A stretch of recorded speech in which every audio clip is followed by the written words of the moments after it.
So hi అండి. So ఇంకొకటేంటంటే, so చాలా ఇంట్రెస్టింగ్ అండ్ చాలామందిని టెంప్ట్ చేస్తారు. ఇలాంటివి చేసి.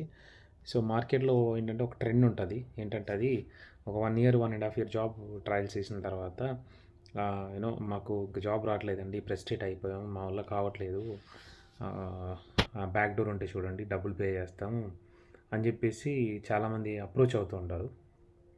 సో కొంతమంది ఈవెన్ డబ్బులున్న వాళ్ళు, లేదంటే డబ్బులను అప్పుగా తీసుకొచ్చి కూడా మనకి అంటే పెట్టేద్దాం, ఇంకా జాబ్లో జాయిన్ అయిపోదాం, జాబ్ ఎష్యూరెన్స్ ఇవ్వండి అని చెప్పేసి రకరకాల స్టోరీలు అనేవి చూస్తుంటాం. అట్లా డబ్బులు కట్టి కూడా కంపెనీస్ మొత్తం ఎత్తేసిన సందర్భాల్లో కూడా ఉన్నాయి. సో రీసెంట్గా కూడా నేను చూశాను, నిన్న ఒక కంపెనీలో 500 మంది ఎంప్లాయీస్ని తీసేశారు. బికాజ్ కంపెనీ ఫ్రాడ్ అండి. సో బ్యాక్‌డోర్ జాబ్స్ ఉంటాయి అంటే, సో ఏ రంగంలోకి వెళ్ళినా కానీ ఇలాంటి ఫేక్ ఎంట్రీస్ అనేవి కామన్‌గా ఉంటాయి. But which is not acceptable. So మనం అలా కూడా వెళ్ళొద్దు. సో మనం ఎప్పుడైనా సరే జెన్యూన్‌గానే వెళ్తే మనకది ఫ్యూచర్‌లో చాలా హెల్ప్‌ఫుల్ అవుతుంది. సో అంటే ఇదంతా ఫేక్ ఉంటదండి. అంటే మిమ్మల్ని ఎవరు మోసం చేస్తున్నారో వాళ్ళేంటంటే డబ్బులు తీసేసుకుంటారు. మీకు జాబ్‌లు ఇవ్వరు. తర్వాత మోసం చేస్తారు. లేదంటే మిమ్మల్ని సాఫ్ట్‌వేర్ జాబ్ అని చెప్పేసి ఏదో టెలికాల్ సెంటర్‌లో పెడతారు.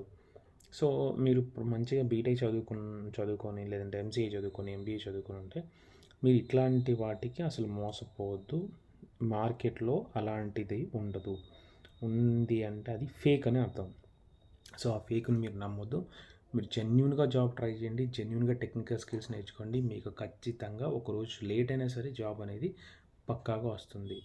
ఎందుకంటే మీకు కంపెనీ యాక్చువల్‌గా ఎవరికైతే స్కిల్స్ ఉంటాయో వాళ్ళ కోసమే చూస్తుంది.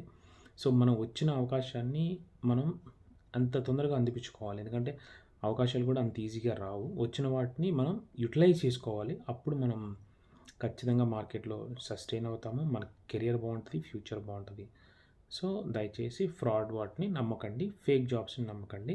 బ్యాక్‌డోర్ జాబ్స్ అస్సలు వెళ్ళమాకండి. మీ డబ్బులు వృధా చేసుకోమాకండి. This is my personal suggestion to everyone.